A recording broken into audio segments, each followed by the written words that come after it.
Happy New Week, ladies and gentlemen, and thank you so much for your great support that you are showing me on this platform. Now, my fellow Kenyans, you are not going to believe this.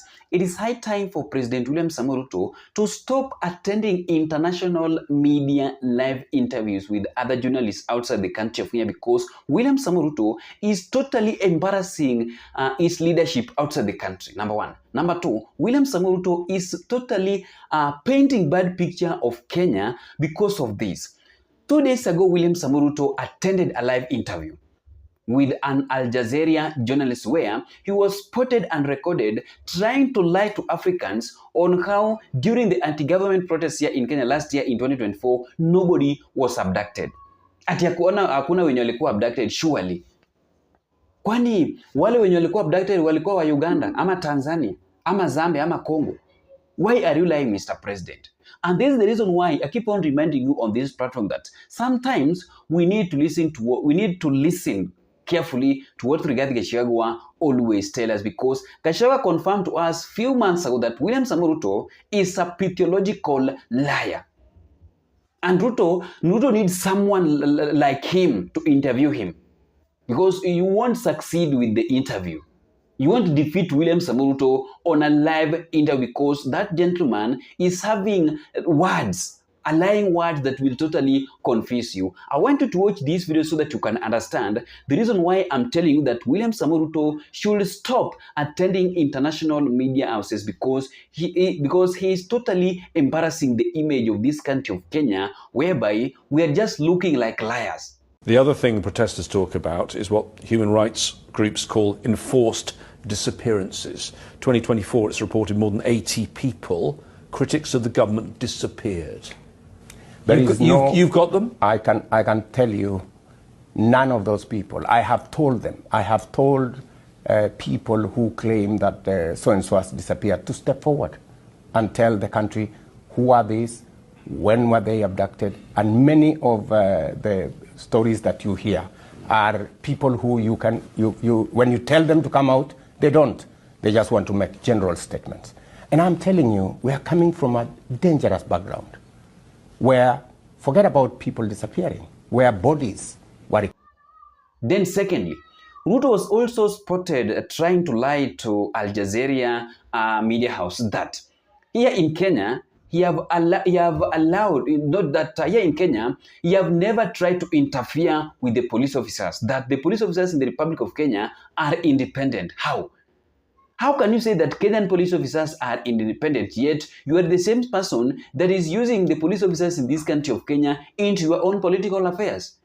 Each and every day, William Samoei Ruto is dispatching police officers to attack his opponents. You didn't leave it to the police force, did you? You got directly involved.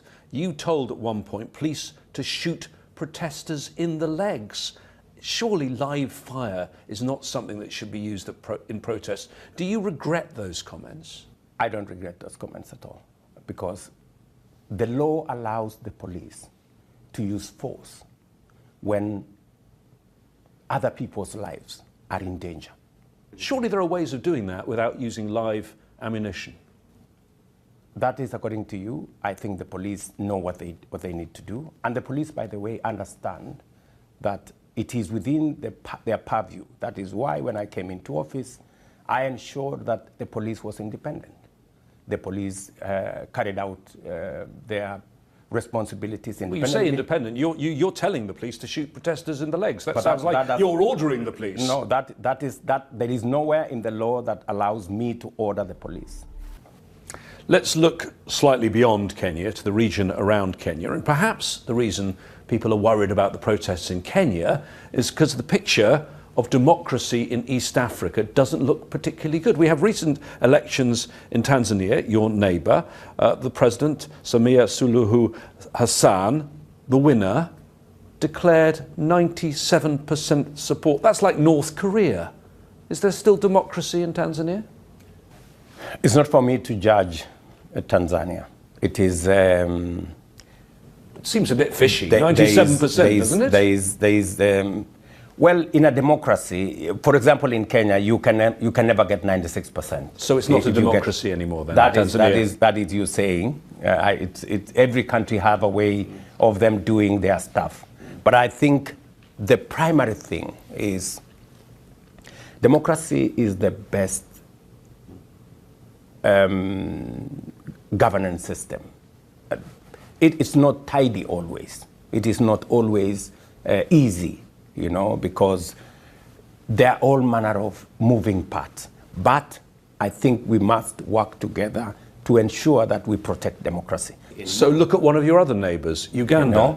So I think we should stick to democracy, and we must always give ourselves the opportunity to listen to the alternative view, to look at the alternative without injecting violence into the equation.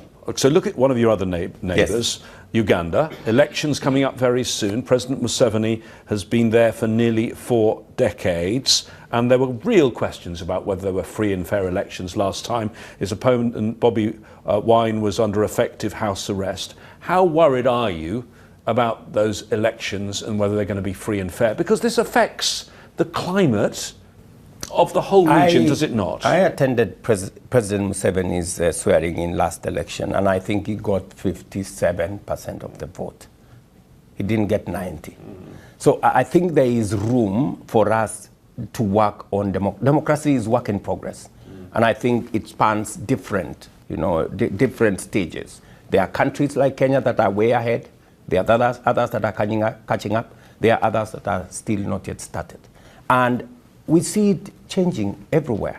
We see, for example, in the West, people moving more right, others moving in the left, and everything in between. So there is a dynamic globally that is changing, and society is responding to different characters. Who expected, for example, that we would have the kind of situation we had in the U.S. In the previous election? Nobody expected that Congress would be attacked, that Capitol Hill would be attacked. That looked like far-fetched. Today, that's the world we live in. I mean, there is all manner of issues coming up.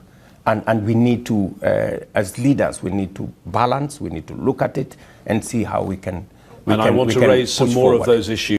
Sio mnaona kina Rigathi Gachagua wakiblokiwa? Then why are you lying, Mr. President? Why should you tell the Africans the truth about what is happening in your country, rather than telling lies, things that are being seen in the public domain? During the anti-government protest, many things were aired out.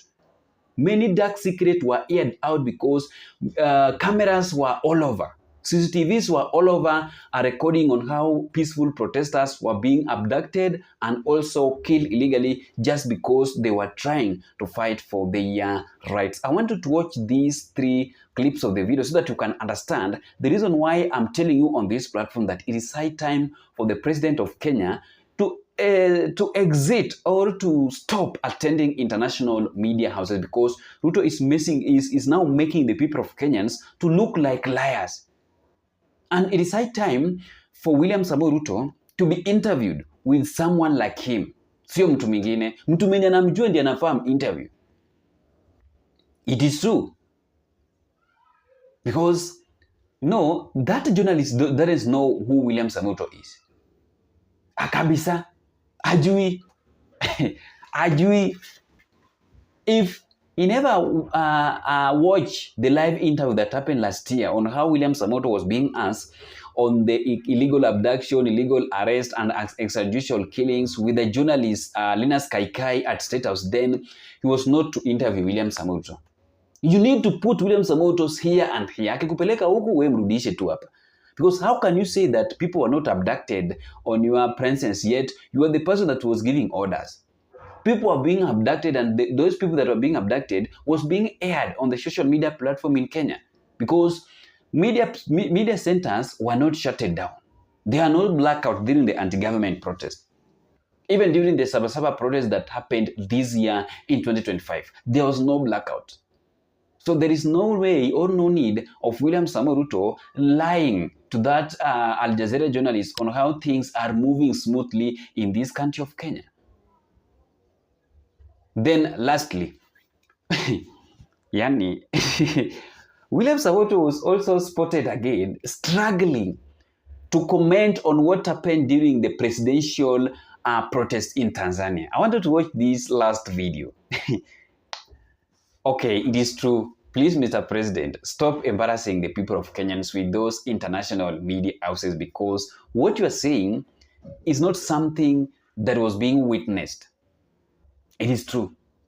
What you are saying is not something that was recorded and captured during the anti-government protest, because even the CNN or BBC they did a blood documentary on what happened during the anti-government protest, where they totally exposed the police officers with a uniform on how they succeeded to kill innocent people that were protesting. And that is the reason why I'm getting worried and shocked if a president is lying on a live interview. Surely. I didn't have much to talk about. I just wanted to remind the president of Kenya that it is high time for him to stop attending those live interviews, because these people are conning him. Ruto is being conned each and every day. Watu wana awache kuenda kwa, because he is totally embarrassing his leadership in Africa with a live interview, because many people were watching that interview. It is true. See you in the next video.